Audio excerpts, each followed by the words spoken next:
Hi guys, welcome to week 5.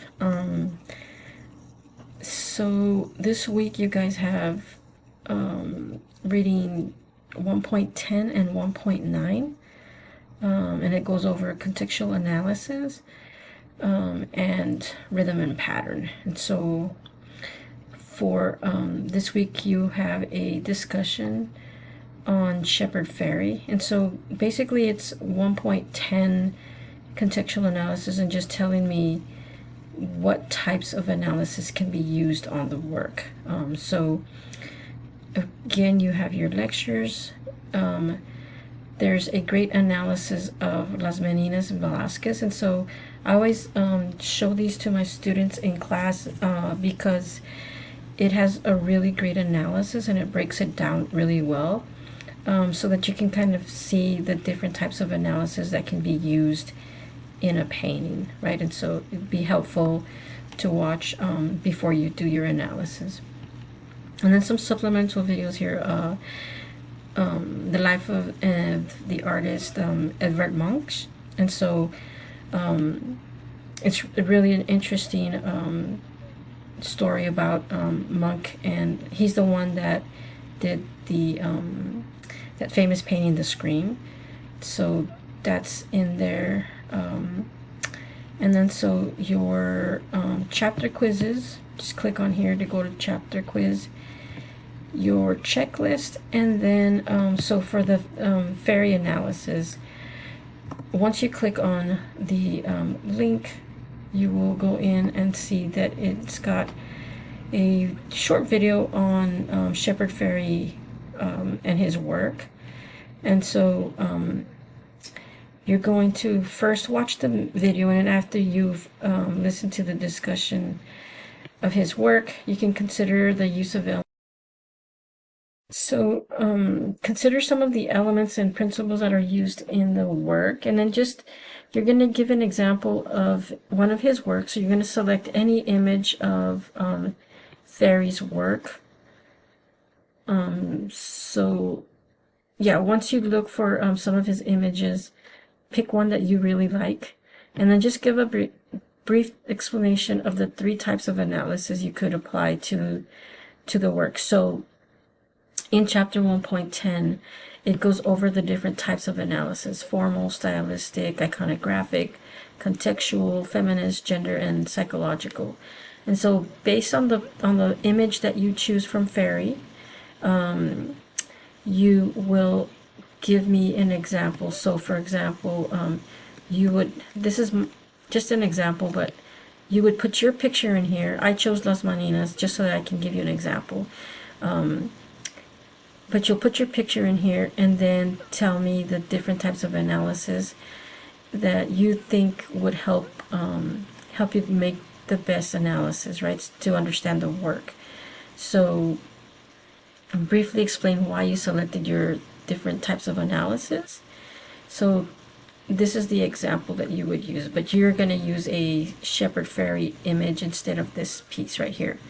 So once you put your Shepard Fairey piece here, then you can talk about the 3 types of analysis that you chose, right? And so for this one, I chose formal analysis, biographical analysis, and iconographic analysis, right? And then I went on and I gave you an example of like why I would use formal analysis. And so in this piece he uses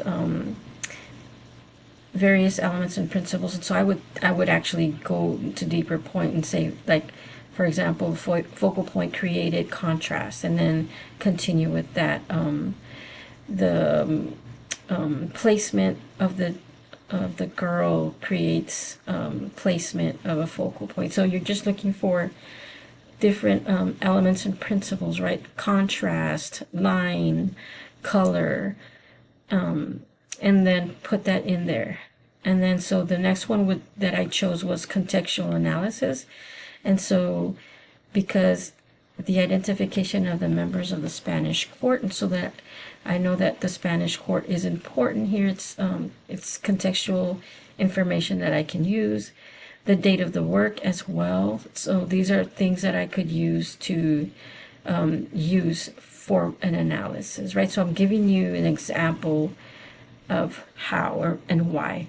And then biographical analysis, because after looking at the work and reading about it, you notice that the artist had a desire to be knighted, right? So the status of the artist was important. So it's about him. So he wants to be a knight, and he has a close relationship to the king.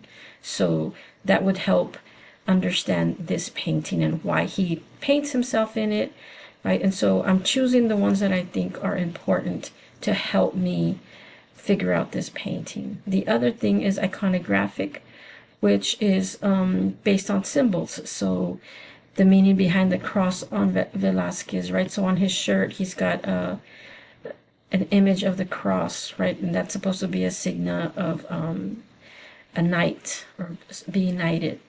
The mirror also is important in the piece. And then the artist standing in the photo represents himself in the court, which would never happen, right? And so these things are important. And so this is why I would choose symbolism and these different contexts. Okay, so then what was the reason you were drawn to the piece, right? And again, remember, you're using a Shepard Fairey. So then this was just a brief explanation. The artist used contrast, historical content that drew me to the piece. History and curiosity about the artist's presence made me want to get more about the piece, right? And so you're going to tell me why you were drawn to the Shepard Fairey piece. And again, you will select a Shepard Fairey image. And I did include the link to Shepard Fairey's website. And so when you go into the website, you will find images in here. So you can go through his like print archive or fine art archive, his artworks done on propaganda, right? And so once you go through the archive and you looked at the prints, you can scroll down and then you'll start looking at some of the different prints that he's had. And then so you choose one that really draws to your attention, right? So that you can see if you can figure out which types of analysis you can use to help you figure out what this painting is about or the prints are about.